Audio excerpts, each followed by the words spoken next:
Welcome. Thank you. How are you? So we have 3 people and the care has 30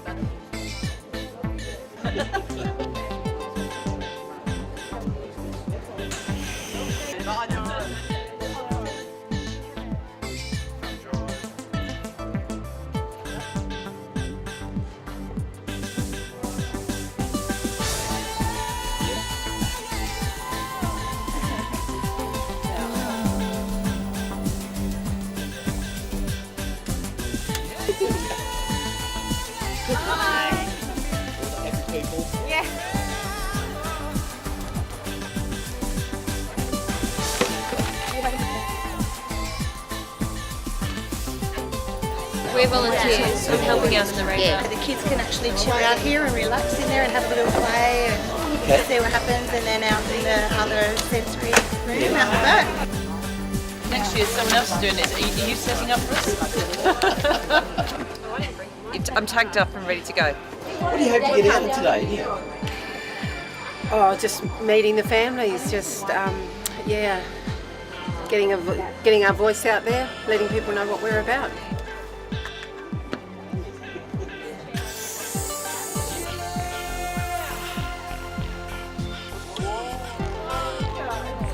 I think we might be under control. Give them away with the camera.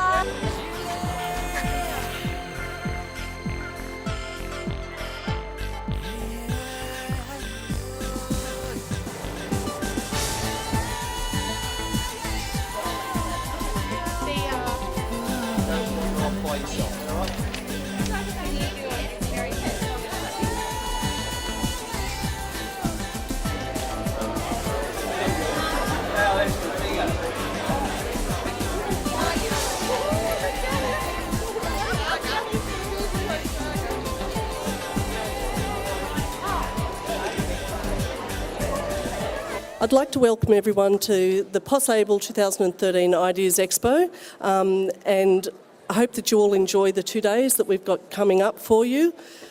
Firstly, I'm actually just going to hand over to our wonderful MC, Mr. Tim Ferguson, who's here to join us for today and will be emceeing a number of the events throughout today. A welcome to country, and to help us with this, would you please make welcome Auntie June Rose from the Awabakal people. I would like to welcome you all here today on behalf of the Pamelong country for the past, present and future of all Aboriginals. I'd like now to acknowledge and welcome to the stage the Disability Discrimination Commissioner, the Australian Human Rights Commission. Please make very welcome Mr. Graham Innes. What a fantastic expo this is, bringing all sorts of possibilities about the NDIS to the Hunter region. New South Wales Minister for Disability Services, would you please make welcome Andrew Constance. I met with the team in Tumut earlier in this year about the importance of this expo, and can I just say that the work that has gone in behind the scenes to make it what it is absolutely tremendous. So to the Ideas team, can I particularly thank you from the state governments, on behalf of the state government, for the enormous work that you've done in putting together this important expo, which is about providing information and support to people with disabilities. Well done, congratulations, and I hope everybody enjoys the expo over the next few days. But make sure you go and see as many of the exhibits as you can, and there are a variety of events. We'll have sporting events with some of our Olympic gold winners over in the corner, and all sorts of people speaking. We'll even be having, I think, dance classes going on. You have to watch us. Okay, through the hoop. Good work. Now over the top. That's it. Good work.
Love you to volunteer without a dog.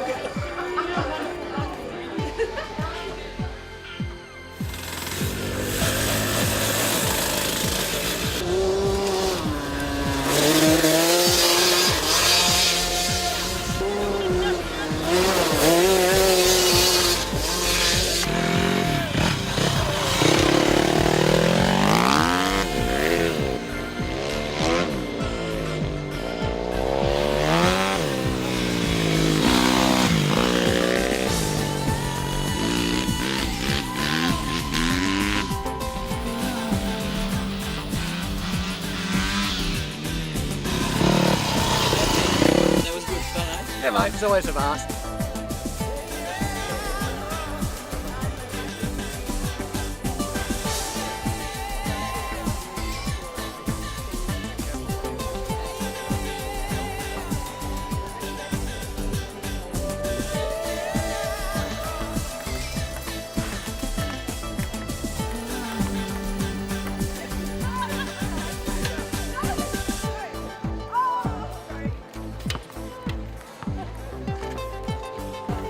See ya.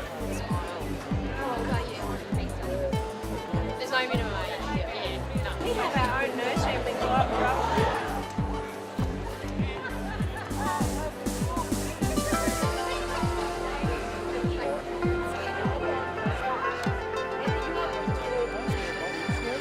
How many do you need?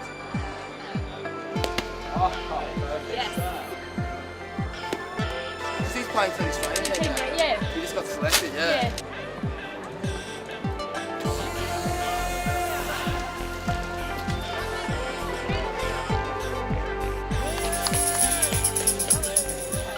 Alright, so basically, that's music therapy group work. How about the people that were dancing? Did you have a good time? Yeah, so it can be tailored to all different kinds of levels. So the people that are really active can be out there dancing. The people who just want to take a bit of a back seat and play along, they can have an instrument. And over time, this is first time, over time you get more and more confident doing that. So yeah, it's a really great way. And then the shy people at the back are having an awesome time too. Everybody's into it. So depending on what you need and what you're up to. Ladies and gentlemen, 11 a.m. What's that?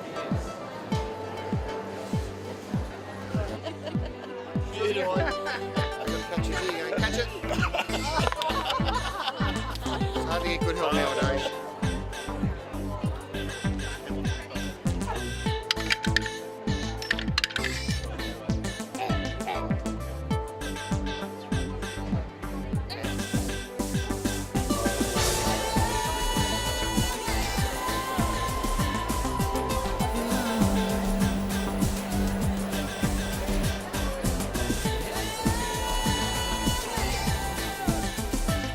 Which one?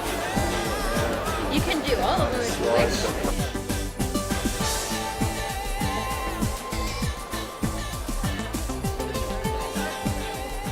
Please make welcome Andrew Constance. Ultimately, what it means is that people will move onto what is going to be, in some ways, a person-centred approach when it comes to their supports. So people will enter through various pathways the National Disability Insurance Agency. The branch manager for research and engagement for the NDISLTA, which is an acronym for the National Disability Insurance Scheme Launch Transition Agency, which is as big a job as you can imagine. Please make welcome to explain how the whole thing will work, the legendary Mr. Doogie Herd.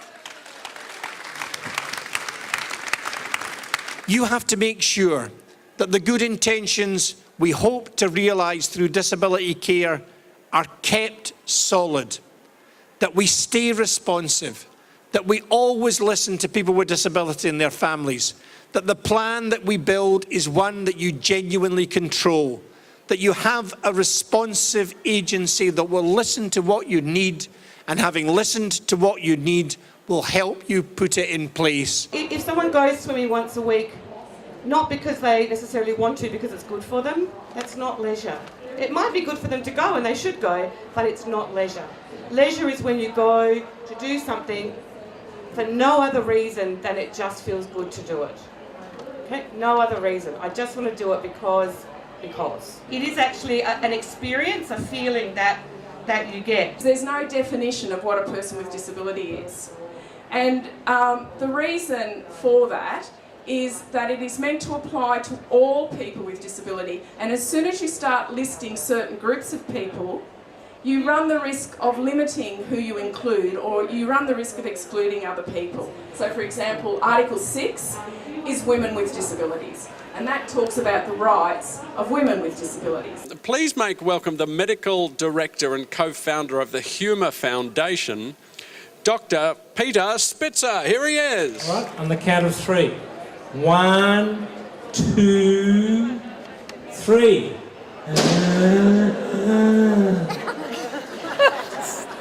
If I hadn't gotten MS, I wouldn't be as happy. My life wouldn't be as well suited to me, because I'd spent a long time doing things that everybody else wanted me to do, and in a way this has helped me say, no, actually I'm going to do it my way, and this is what I'm going to do. You'll hear for the first time speaking today Ms. Christine Regan. The media and the facts sheets still call it, still say, what will the NDIS give? They'll say people with disabilities have an opportunity for choice and control. They're going to give people with disabilities a chance at an ordinary life, a good life. People with disabilities can work towards social and economic inclusion. And you know what? I believe it. And I think it's true, and I think we can do it. And our first presentation is Self-Expression in the Arts, where excellence and community coexist. And our presenter is Dr. Caroline Ellison, who's the Head of Disability and Community Inclusion at Flinders University. What I'm going to spend most of this morning doing is actually showing you some excellent examples that exist in South Australia around arts and what it means for young adults living with disability. Doesn't matter whether you do drumming or singing or any other kind of musical thing, music doesn't really care. And there's music for everyone, there's dance for everyone, as I show you today, and there's visual arts for everyone. And I'm a fan. Okay, so music allows us to express ourselves. It has a boosting confidence feeling to it. Yeah, so you feel happy. Luce, what's your favourite thing about music? You too? Yeah, you too. Well, you two do rock. What is it about music that you like? Everybody can sing. Yeah, everyone can sing, everyone can have a go. Like Carly. All right, Liz. So that it builds positive interactions between people, because music brings a lot of joy to people. I like getting access as well. Okay, so we've got a lot of influences when we start our process of songwriting. We look at tempo. The themes and the stories behind. And stories behind it. One of the stories behind one of ours was love stories. So when I dropped it in the mailbox, I sent a special deed. Bright and early next morning, it came right back to me. They said that there's something wrong.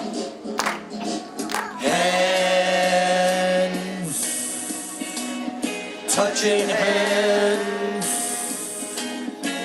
reaching out, touching me, touching you.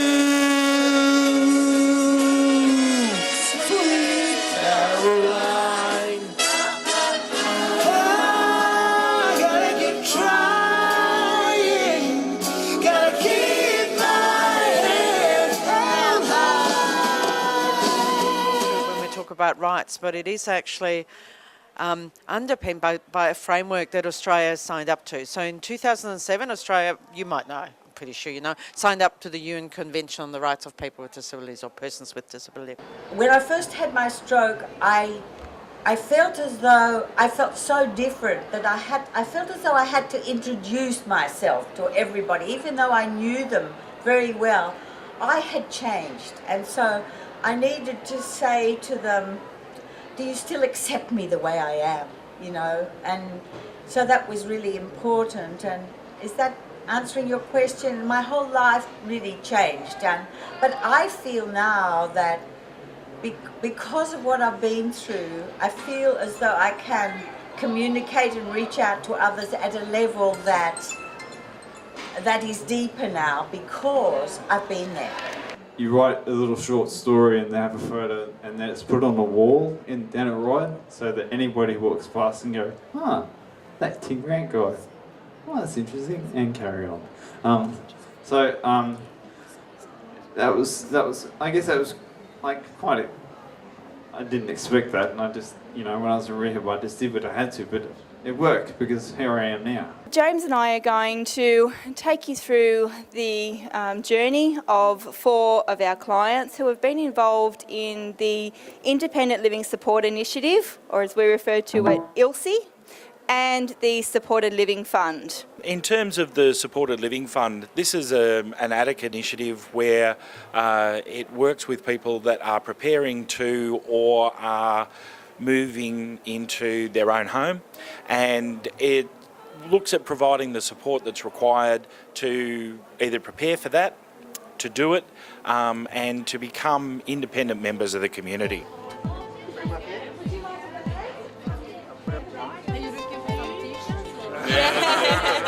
How you going, guys? I'm good, how are you? Good day. Did you enjoy the expo? I had a lovely day, thank you. It was fun, was it? Yeah, it was fun and amazing.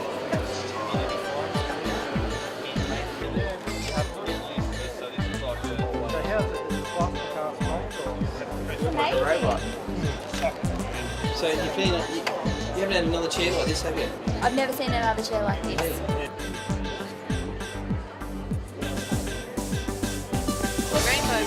I'm not in a wheelchair all the time, and disabled people are the same as anybody else when they're asleep. We all dream. And one thing a disability cannot do, no matter what it is destroy your willpower.